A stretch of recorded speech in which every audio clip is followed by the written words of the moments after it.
Hey, I've been doing some programming on some Kenwoods, and this one here in particular is digital, P25 and DMR. So thought I might take you through it a little bit and kind of show you a couple things. Once you learn the software, it's not bad. It's a learning curve like anything else. You can't just sit in front of it and know all the bells and whistles and tricks and gazoobas of it. It takes a while. So I've got a pretty good grasp on it now. I've been dealing with it for a couple years now. And now that I've learned the software, programming these things is pretty easy for me. At the moment, I have analog only Kenwood 5200 right here. So this will not do DMR, will not do P25 or anything else because it's not loaded with keys. We're going to put some keys in it. You're running the radio. Now we should be able to import these keys into the radio.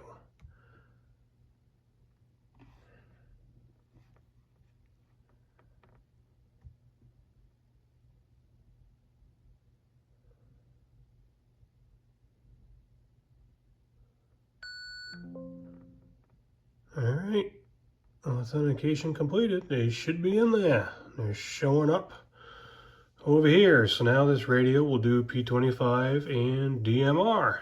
I already have a code plug written for this radio which has some DMR and P25 in it. And I was waiting to load that plug into it till I got the keys. So got the keys, get the keys in there. Now I can put the code plug in and make the radio do something.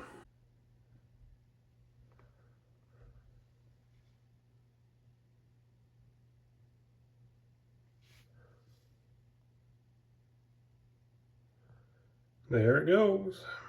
She's loading up. On the radio, it's programming it. That's what we'll get till it's done. So we're going from analog to P25 and DMR. Pretty cool, huh? All done. And no, before anybody asks, I can't give you a copy of my software, pirate software that you can get for cheap to free. Nope, doesn't work that way. Because this isn't the 80s anymore. Everything is run by keys. My software is licensed through Kenwood. I have a key through Kenwood. No, I'm not giving you my key either. Because if it was activated on your computer, it's going to deactivate on my computer. That's how that goes. So, no, if you want Kenwood software, you need to get it from Kenwood. That's how that goes. And you will get a software license and a license key for the programs and all that to make everything run. It's the same tune with the digital license keys. Tell you, it doesn't matter who you're going to get them through. Kenwood, Motorola, Harris, whatever. They're pretty proud of P25 and a license key. And all the license key is an on switch. The radio is already capable of doing P25. It's already capable of doing DMR. But you need to have this key.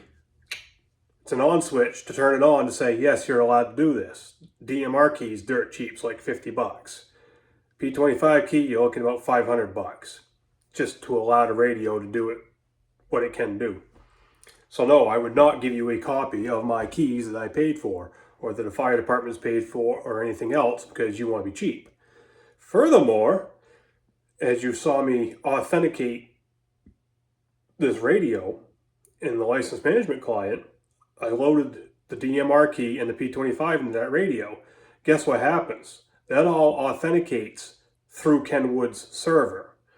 So it's not like I just get a key and I can install it in a bunch of radios. Nope, it doesn't work that way. It goes in this radio. Now we've got a radio with analog DMR and P25. And yeah, depending on how it's programmed, it's going to depend on how it works. And that is all up to who does the programming. And if somebody doesn't know what to do in programming it and does a really botched up job, you're going to hate these radios. If they know what they're doing and do a good job, you're going to love these radios. A couple cool quick things that can be done. Right on the top here, you've got a lever, switches back and forth. You can have that program to do a few different functions. This one is a lock. So when I push it out to here, it's unlocked. I can change my channels. When I pull it in toward the center, like so. Did you see a little padlock that came up? Now, no matter what happens, no matter what buttons get pushed, whatever, you're locked on that channel until you flip that switch back over and you saw it unlock, right? Lock, and then unlock. Now I can toggle through channels and zones again. That's a pretty handy feature. Think about on a duty belt, right? Think about crawling around in a fire, can't see stuff. Yep, so you can lock that thing down. You're dark, you can't see. I need to know what channel I'm on. Boom, I'm there. Okay, as another safety function, A, B, and C you can set up as direct channels. So no matter what happens, where you go in your radio, you push letter A, it's going to take you to a certain channel. B is going to take you to a certain channel. C to a certain channel, regardless. That's the way this is set up. You can do that for fire, EMS, law, whatever. So if somebody gets lost in the radio, oh crap, I'm in the wrong place, I'm in the wrong channel. You're in a fire, you're crawling around, somehow your radio gets unlocked, you get knocked off, whatever. If you can feel that and you can get to that button, hit A. You can also set these up with voice announce too, and it will tell you what you're on. Another good thing with this is if it's programmed right, we'll say channel 1 all the way to my left. I know what channel I'm on, right? So if it's on a duty belt, you get this thing in a fire, wherever it's mounted. Okay, I get knocked off. I'm off 2 clicks now. I don't realize that. Hose hit it, something. All right, and I'm talking, I'm yelling, can't get a hold of nobody. Was my channel on the wrong, my selector on the wrong channel? Maybe it is. Okay, I can't see. Well, all I could do is find that knob and go, oh, I'm off. All the way to the left. Now I know where I'm at. Go all the way to the right. It's going to stop. So keep coming around. It stops. Channel 16, it stops on channel 1. Not all radios do that. Some you can take that and spin that thing all day. If you're blind, you have no idea where the hell you're at, right? Yeah, that's right. It's another reason I like these Kenwoods. As long as you know what your channel 1 is, as long as you know what your channel 16 is, and those are programmed specifically like that. I think I might have mentioned it in another video earlier, when I've gotten progress or something like that.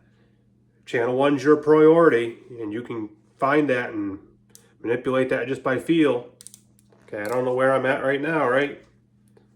Close my eyes, I can get on there, all the way to the left. I know I'm back on my primary channel. There's going to be another video up and coming about doing some specific programming in these. And this will hold true on a lot of different radios these days, not just specifically to 5200s.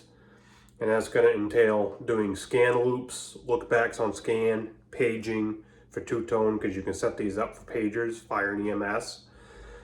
They do work. Done that. And for special people, you can set these up to transmit your tones. I've done that for a fire chief as an absolute fail-safe. Something crashes and burns, literally, I guess, and the county can't get tones out, but they somehow find out there's an emergency. He can tone his fire department off of his portable if he gets up on a hill or whatever, or if the county repeater system is up, but let's say the dispatch center burns flat to the ground. He can at least put tones out through the county system for his fire department using his portable. These will do that type of thing. So I'll get into all that in another video. We'll see ya.